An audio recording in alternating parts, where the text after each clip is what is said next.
Sorry, I think I cut off. So I guess the first video is going to be, yeah, just talking a little bit about what you can do in terms of preparing for, the journal prompts. But I'm gonna go ahead and now show you. So this is just some of the things that I highlighted from this chapter. So I didn't go through every single thing, but just some things that I thought were important to highlight. So if you remember, in this chapter, we would have seen Basil talking to Dorian. He finds out that Dorian has selfishly kind of tried to forget Sybil and everything that involved him in her life. And now he's kind of like critiquing Dorian for doing that. He's criticizing his selfishness and his unwillingness to mourn her, as well as his confession to Dorian about his romantic feelings toward him. Now, he didn't quite say it explicitly that he loved Dorian in a romantic way, but you kind of get the gist of it. It's pretty out in the open, and during the Victorian era, sometimes you could get away with expressions that would have hinted at homosexuality by making it a little more covert. I would argue it is pretty overt and it's pretty obvious, but you could get away with it by arguing that he is loving him from a place of idolatry. He's idolizing him, he's worshiping him, but not necessarily in a romantic way. So it is kind of interesting in terms of how queerness was viewed in the age of the Victorian era.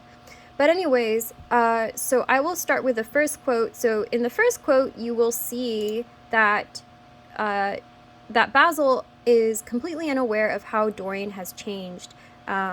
So he says to, this is him entering into the scene and asking Dorian how he's doing, and he says, "Did you go down and see the girl's mother? For a moment I thought of following you there. They gave the address in the paper, somewhere in Euston Road, isn't it? But I was afraid of intruding upon a sorrow that I could not lighten. Poor woman, what a state she must be in. And her only child, too. What did she say about it all?" So he doesn't know, though, that she has another child, but that's not really the importance of this. But it does show the stark contrast in Basil's character to that of Lord Henry's, because he's more concerned and sympathetic to the victims that are directly touched by this death. But when Henry told the news, he was trying to persuade Dorian to sever anything that would tie him to the death of Sybil and to go to the opera and forget about it. Also, forgive me if I accidentally call it a murder. I know it's not technically a murder, but if I accidentally call it that, it's probably because in my head I'm thinking of it from the perspective of Dorian from before, when he called himself responsible for her death. But anyways, so that's the first one that I highlighted. This one, so in this one, this just shows the astonishing nonchalance in Dorian. He says, in response to Basil, "My dear Basil, how do I know?" murmured Dorian Gray, sipping some pale yellow wine from a delicate gold-headed beaded bubble of Venetian glass and looking dreadfully bored. "I was at the opera. You should have come on there. I met Lady Gwendolen, Harry's sister, for the first time. We were in her box. She is perfectly charming, and Patty sang divinely. Don't talk about horrid subjects. If one doesn't talk about a thing, it has never happened. It is simply expression, as Harry says, that gives reality to things. I may mention that she was not the woman's only child."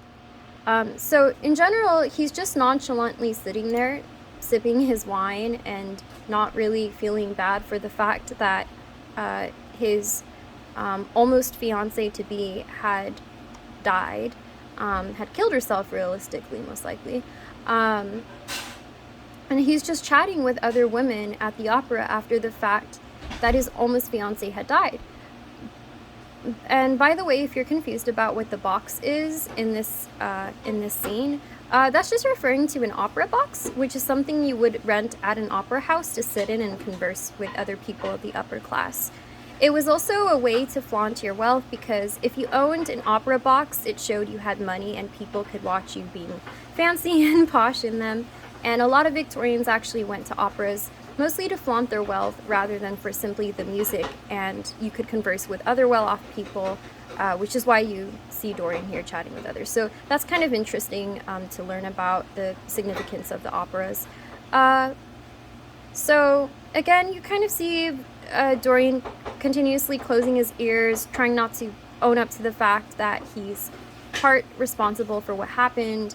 He literally calls it past, even though it just happened the day before. So you see here, he says, "Stop, Basil, I won't hear it," cried Dorian, leaping to his feet. "You must not tell me about things. What is done is done. What is past is past."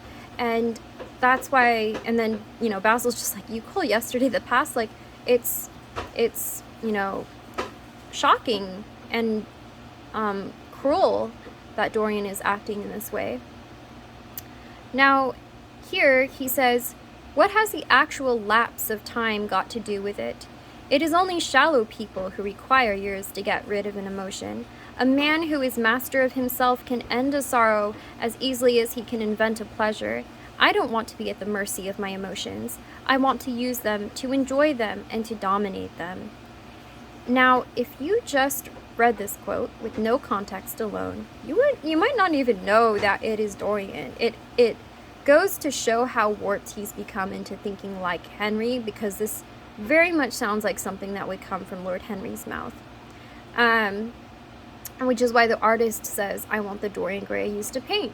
So Dorian has literally become his own painting, because just like his painting portrays wickedness, he is acting out in wickedness in real life.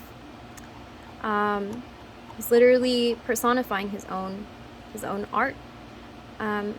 Now, this is where Basil inquires if he has been asked about anything in regards to the inquest, if his name popped up anywhere, and he shakes his head, and a look of annoyance passed over his face at the mention of the word inquest. Again, he's acting like this doesn't concern him at all, even though really he is at the center of it all. It says, "There was something so crude and vulgar about everything of the kind." "They don't know my name," he answered. "But surely she did." "Only my Christian name, and that I am quite sure she never mentioned it to anyone. She told me once that they were all rather curious to learn who I was, and that she invariably told them my name was Prince Charming. It was pretty of her. You must do me a drawing of Sybil, Basil. I should like to have something more of her than the memory of a few kisses and some broken, pathetic words." What a way to talk about someone who literally just died. I mean, it doesn't sound realistic, but again, Oscar Wilde, being realistic is not his main point in this novel. It's to show just how much Dorian has been shaped and influenced by somebody else, and it does shed some light on the horrible consequences that negative influences can have on our lives, especially at a young age or during a time, or anybody who is impressionable. It's not even just those who are younger. So here Dorian explains to Basil that nothing can point to him being involved in the death of Sybil, because she only called him Prince Charming, and he's also kind of mocking her innocence, even though he himself had also sort of had, these googly eyes for her. And if you remember, I asked you to recall too, in one of the previous questions, what he wanted as a memory from her. And here it shows that he, again, doesn't want something tied to the real Sybil, but the way she was depicted in the fictional realm, that is what he wants. He wants a painting of her, not something that was a belonging of her. Usually people want a belonging of someone, too, when they pass away. Or I guess, technically you could want, something else, but it is still kind of strange that the fact that he just wants a painting of her, he skips to that point too almost immediately, even though he's poked fun at her. And I believe this is at the part where Dorian is trying to figure out why Basil initially didn't want to display his painting, because he recalls a little bit before that Henry told him to ask Basil out of boredom, really, why he didn't want to display his painting before. And again, this goes to show Henry, he also takes very lightly the consequences of Basil telling his feelings. He doesn't even seem to care about what his supposedly dear friend, what he would have to go through if somebody had found out about his romantic feelings for Dorian. So this is what I found really interesting. So he ends up confusing Basil's inquiry for something else when Basil's trying to explain himself finally to Dorian about why he didn't want to display his painting before. He says, "Have you noticed in the picture something curious, something that probably at first did not strike you, but that revealed itself to you suddenly?" So when Basil asks if he's noticed something odd about the painting, he's referring to how much of his emotional love for Dorian is illustrated. But Dorian thinks he's referring to the literal changes that he only knows about himself.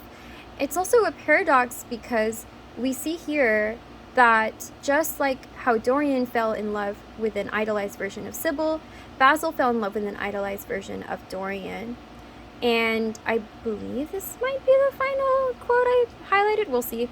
But this is just the part where he confesses his love to him. He says, "You become to me the visible incarnation of that unseen ideal whose memory haunts us artists like an exquisite dream. I worshipped you. I grew jealous of everyone to whom you spoke. I wanted to have you all to myself. I was only happy when I was with you." So again, one can argue that this is a type of love that is more idolatry as opposed to a confession of romantic feelings. But I mean, look how long this is. I mean, I